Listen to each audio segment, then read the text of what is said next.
खरंच विश्वास बसत नाहीये. कारण सोलापूरच्या एका गल्लीतली सर्वसामान्य कुटुंबामध्ये जन्माला आलेली मुलगी, जिनं आयुष्यभर गरिबीचे चटके खाल्ले, जिला सत्ता म्हणजे काय, राजकारण म्हणजे काय, पॉवर म्हणजे काय, पॉलिटिक्स म्हणजे काय, या कुठल्याही गोष्टीचा स्पर्श नव्हता.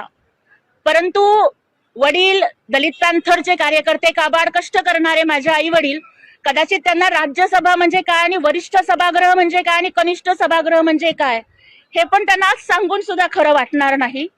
मला वाटतं की माननीय एकनाथ शिंदे साहेबांनी माझ्यासारख्या एका गोर गरीब दलित की बेटी, भीमराज की बेटी, जे मी प्रत्येक वेळेला अभिमानानं सांगते, त्या भीमराज की बेटी, गरीब की बेटी, दलित की बेटीला दिलेला हा न्याय आहे असं मला वाटतं. माझी उमेदवारी माझी नाहीये, ही बाबासाहेबांच्या हातातील पेनाची उमेदवारी आहे, ही सावित्रीबाई फुलेंच्या हातातील पाटीची उमेदवारी आहे, ही संविधानानं आम्हाला माणूस म्हणून जगण्यासाठी दिलेल्या अधिकाराची उमेदवारी आहे.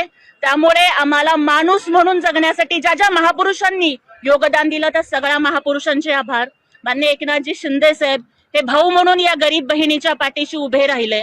शाळेत असताना पायात चप्पल सुद्धा नसायची आणि अनवाणी पायानं सोलापूरच्या गल्लीच्या रस्त्यावर चालणारी मुलगी आज दिल्लीला जातीये. खरं वाटत नाहीये.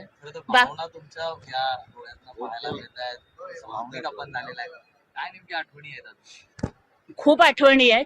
भावनिक एवढ्यासाठी की जेव्हा मी शिवसेनेमध्ये आले, आदरणीय एकनाथजी शिंदे साहेबांच्या नेतृत्वावरती विश्वास ठेवून मी प्रवेश घेतला. खरं तर मिथ आहे राजकारणामध्ये की तुम्हाला राजकारण करायचं असेल तर तुमचा बाप मोठा असावा लागतो, तुमचं नाव मोठं असावं लागतं, तुमचं आडनाव मोठं असावं लागतं. मी मोठ्या बापाची पोरगी नाहीये, पण जर तुम्ही कष्ट करत असाल, जर तुम्ही पक्षासाठी प्रामाणिकपणानं धडपड करत असाल, मग तुम्ही गरीब असलात तरी चालेल,